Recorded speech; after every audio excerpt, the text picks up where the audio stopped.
Hey guys, my name is James Cowan. I am a graffiti street artist from Launceston, Tasmania, also known as Kreamart or Cream.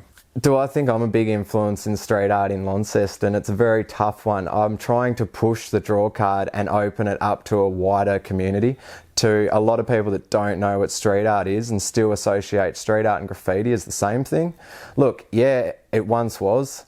And all street artists generally, just speaking from my own background, come from a graffiti background. And I'm not going to like sugarcoat it for you, man. I was getting done by police. I was in the papers. I was in Crime Stoppers. You know, mum and dad sat me down and said, like, take it seriously or give it up. I got home. His dad sitting at the kitchen table, really shitty. Like, he was really grumpy, man. And I was like, oh, how's your day been? And he's just like, yeah, not bad, yours? And I'm just like, yeah, pretty good, man, pretty good. Like, what's going on? He's like, not much. Seen you in the paper today. Like, real abrupt, real blunt. And I was just like, oh, yeah, man, yeah, nah, look, don't worry about it, Dad. Don't worry about it. I was like, blurry photo, heaps of fat kids in Lonnie. You know, who's going to know it's me? He's like, don't worry about it. I've called the cops and you're going down for an interview in the morning because I want you to take it seriously or, you know, give it up. And like, I want you to clear your name and start fresh. The wider public now know me as Cream.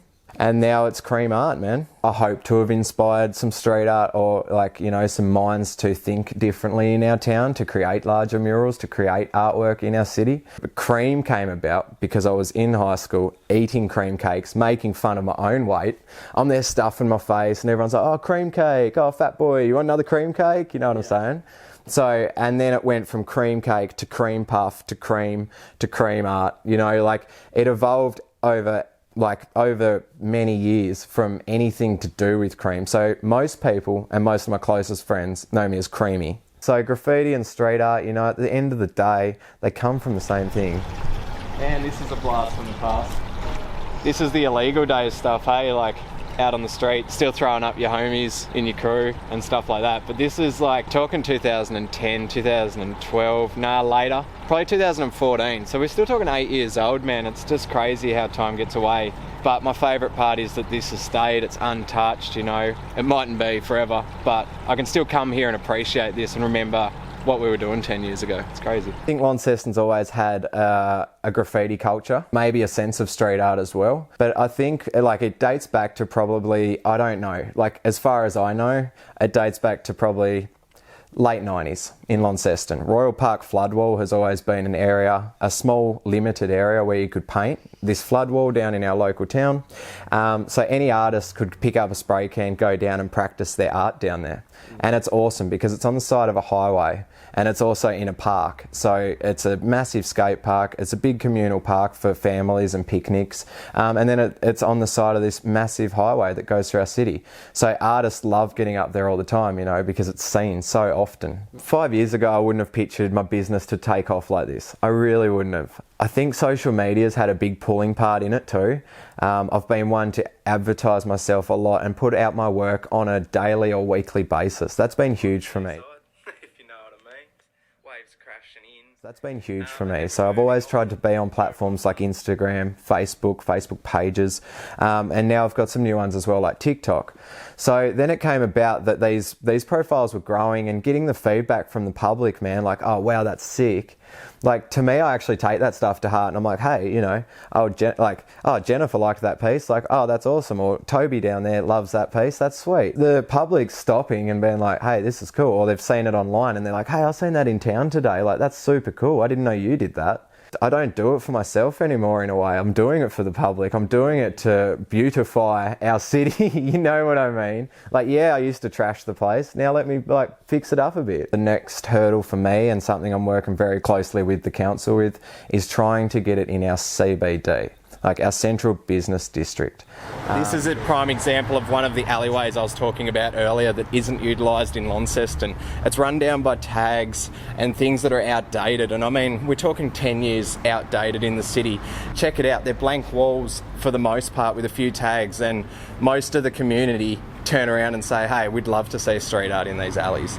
And it would draw people in on their lunch times to come out with their coffee, walk down here and check out the new artwork. Like, Unutilising these is just killing Launceston, and we could have an art hub here. People from the mainland will see the attraction to Launceston and the CBD and want to come down here and paint for themselves. That's another massive draw card, not only for locals but for mainlanders to come down and check out the artwork that they've provided Launceston. Check it out for yourselves, guys. Let's have a look. So this is another one of them unutilised alleyways in Launceston that I was talking about.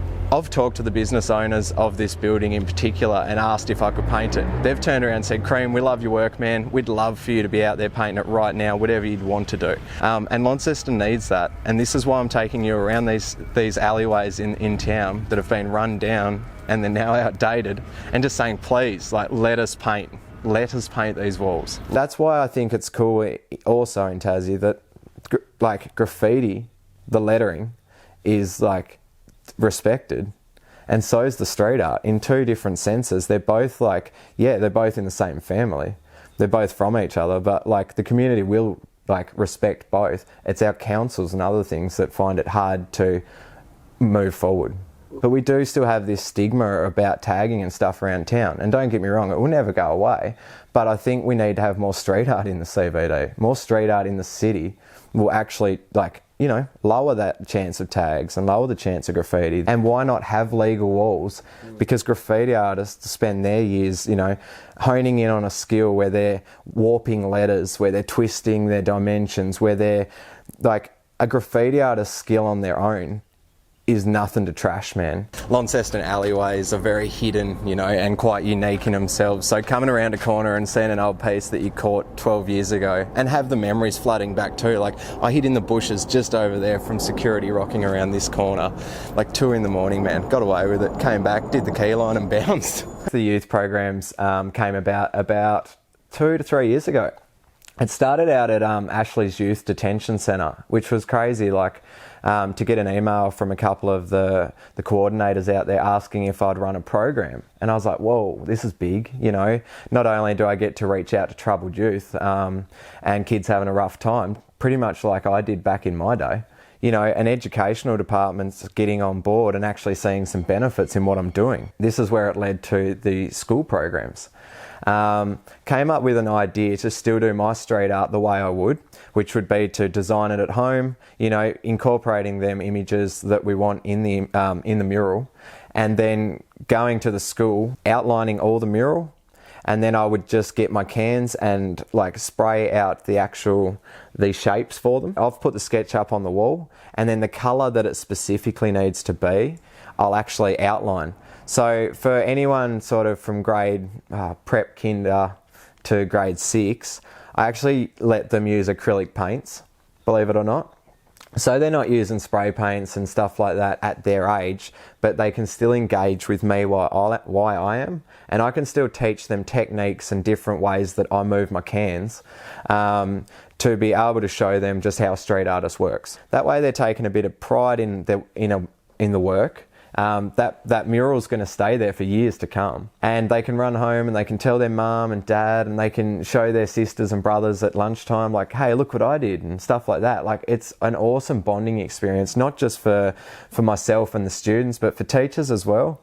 You know, teachers and students will get in on it and they'll all have a go. Another one of the primary schools was Laminia Primary School. I went there as a kid from grade 4 till 6, and having those guys actually ask for me to come back so many years later and run a art program or an art class with them while I'm doing some murals outside was actually so surreal, because I've gone back there, you know, 15, 20 years later, and some of the like teachers are still there as well. Yeah, look, to any little creams out there that are having a tough time in school, you know, or getting bullied or picked on, and, you know, you might be young and you're like, oh, I just don't know what to do. I don't know where to go. I don't have any hobbies at the moment. Hey, like, if your mum and dad or your relatives are cool enough to like let you pick up a spray can and go down to a local skate park or a legal wall where you can practice, do it. Go and just experience it. Like, if you love drawing or you love art and you're nervous but you want to give it a go, honestly, what have you got to lose, man? It's paint on a wall. At the end of the day, we paint over it. But don't let anyone stop you from chasing your dreams. Do what you love and paint on a larger scale for audiences across the other side of the world. That can be you. You could be traveling around painting in every city. You could be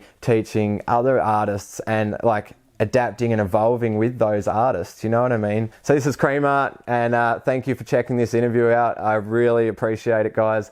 I just want to give a quick shout out to Visualsbyshea, a few other shout outs. Look, we got T4 Engagement, Rob, Jack, Lockie and the boys, like the whole crew out at Rob's. We really appreciate your time. Our whole community, thank you.